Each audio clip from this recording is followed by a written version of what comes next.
Okay, here's a horrible fucking one. To make this world a better place, here you have to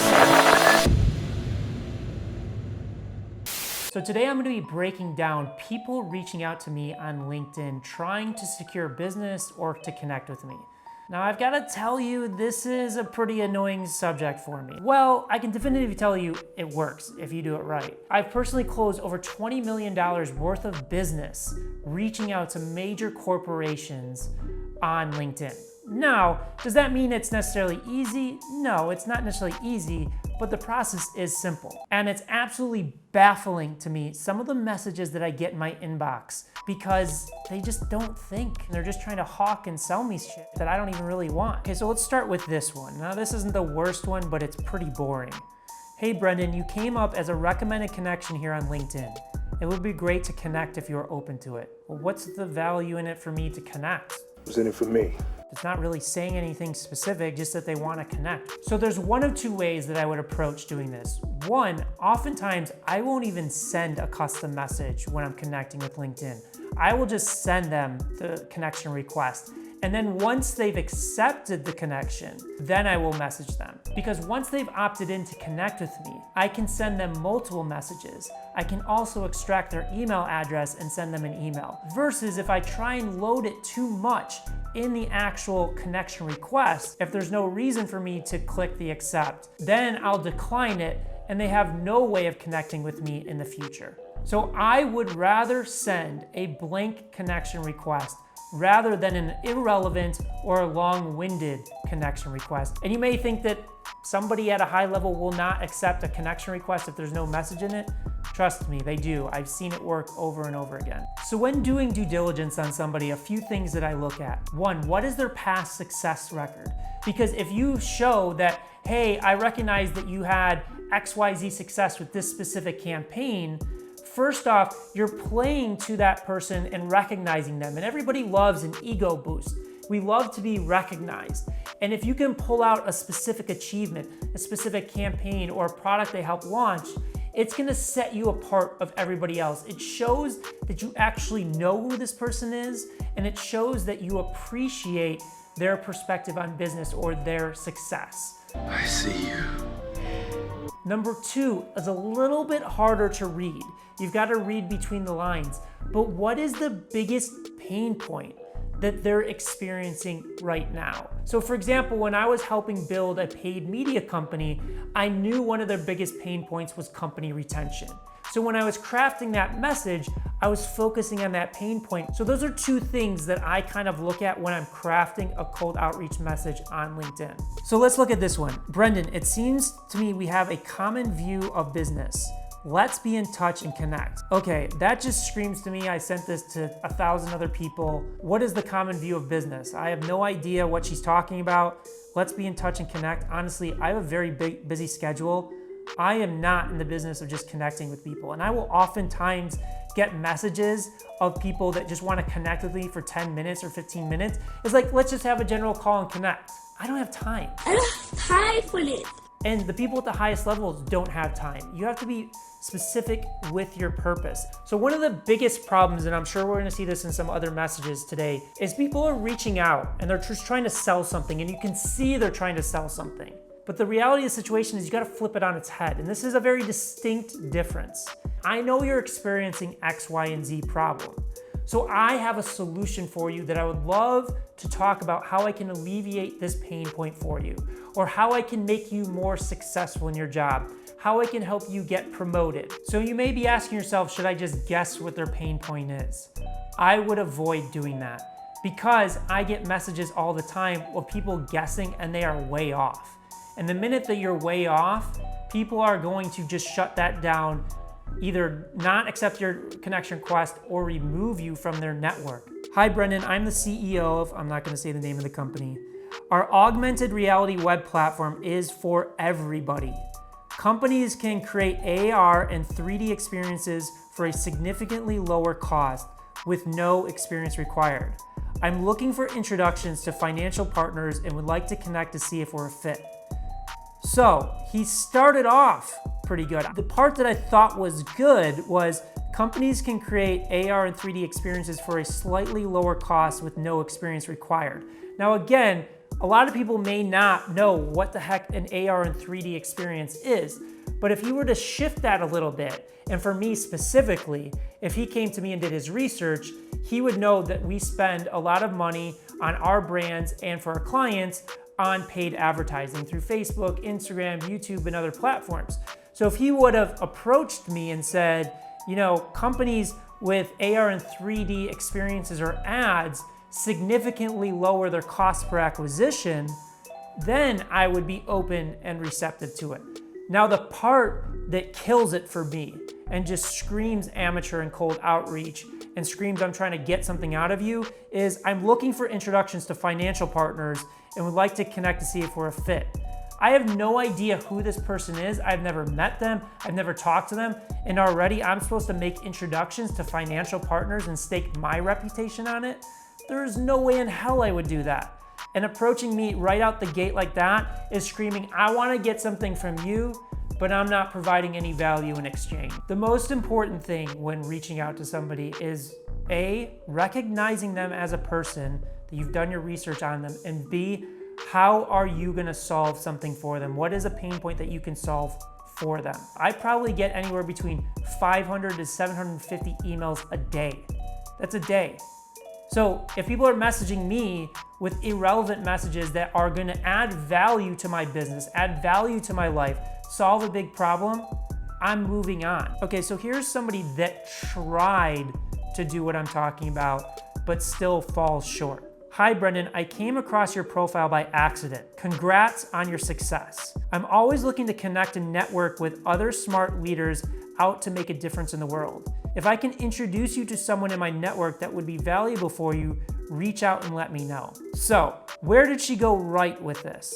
Well, she tried to congratulate me and she tried to provide value. However, it falls short because it's super vague. I can tell she just sends this to everybody. Congrats on your success. What success? What is she congratulating me on? Now, if she had talked about something specific, I would have known this wasn't just a message that's sent out to everybody. I'm always looking to connect and network with other smart leaders out to make a difference in the world. I get the out to make a difference in the world is kind of cool, but I'm always looking to connect and network. Like, again, I don't have time to just connect and network with anybody. There's got to be real reason for me to jump on the phone or respond to a message. What do you want?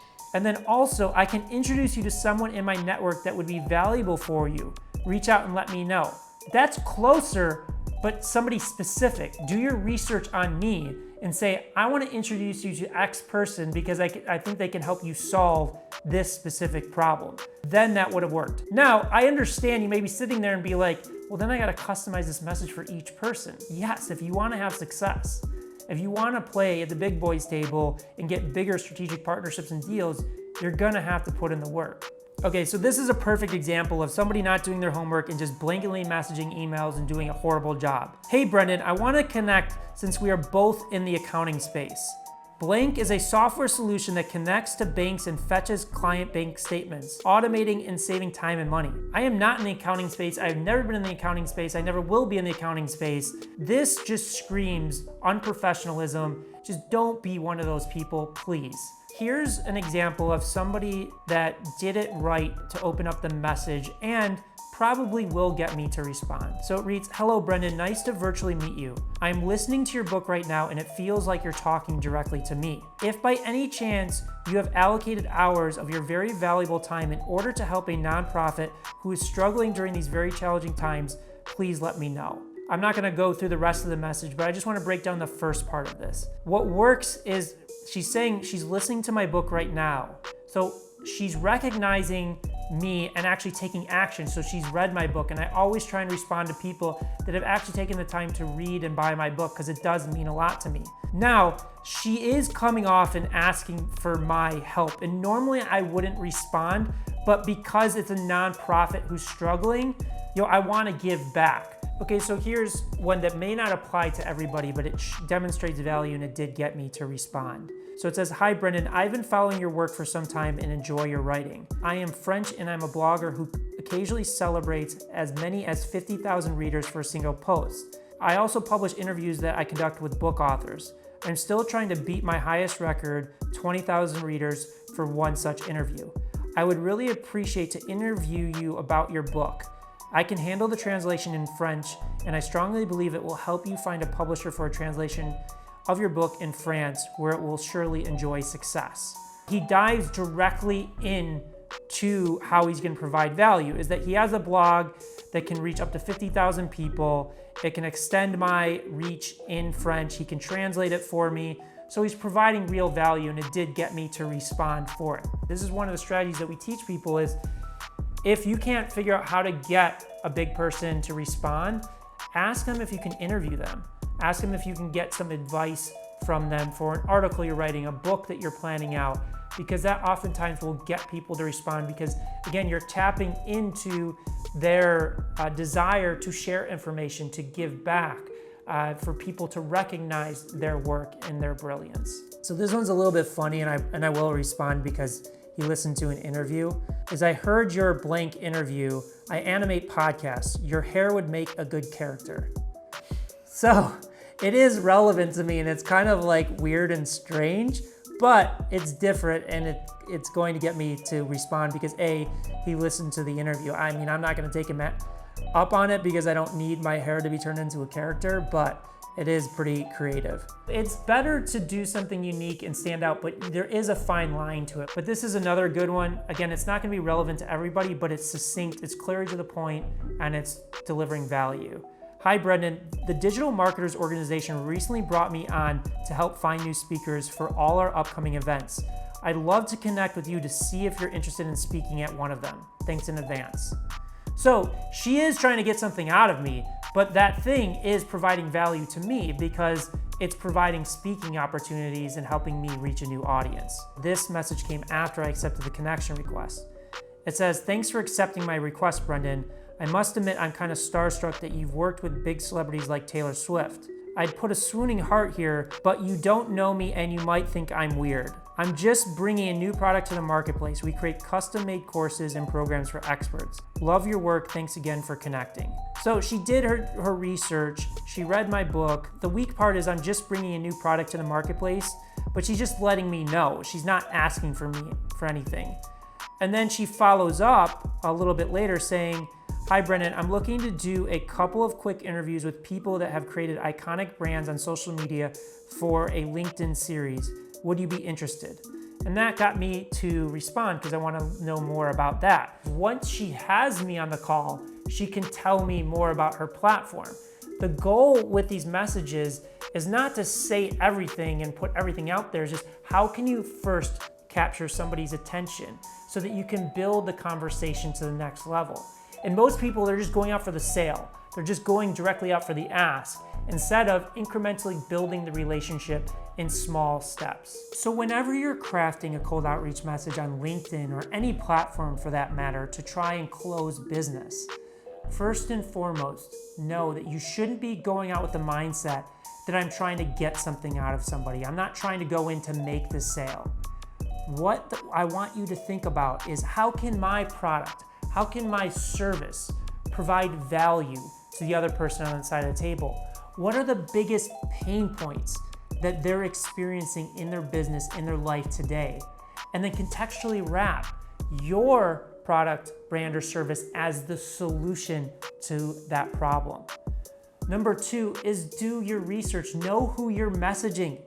That doesn't mean you have to spend hours. You can even just spend 5 or 10 minutes looking through their LinkedIn profile. Take something out that impresses you and put it into that message and show them that it impresses you.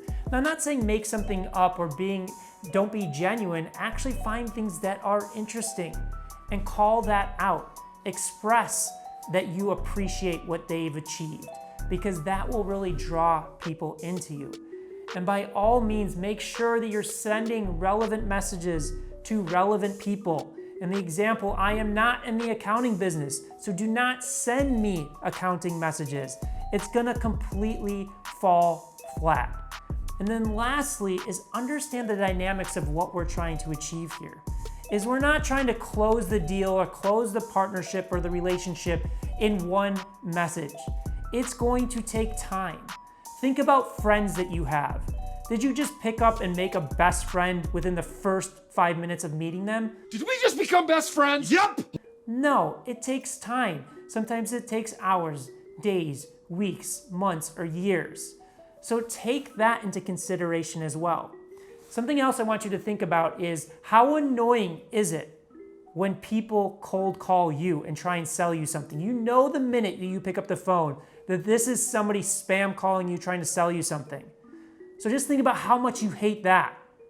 Now, why in the world would you take that approach when messaging on LinkedIn or any other platform to try and do the same thing as somebody else? So I would love to hear from you in the comments. So comment below on one big partnership that you're looking to secure and how you're going to use the information in this video to secure that partnership.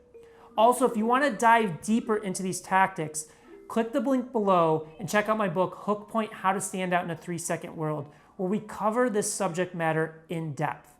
And if you enjoyed this video, click the subscribe button and like button, and I look forward to seeing you again soon.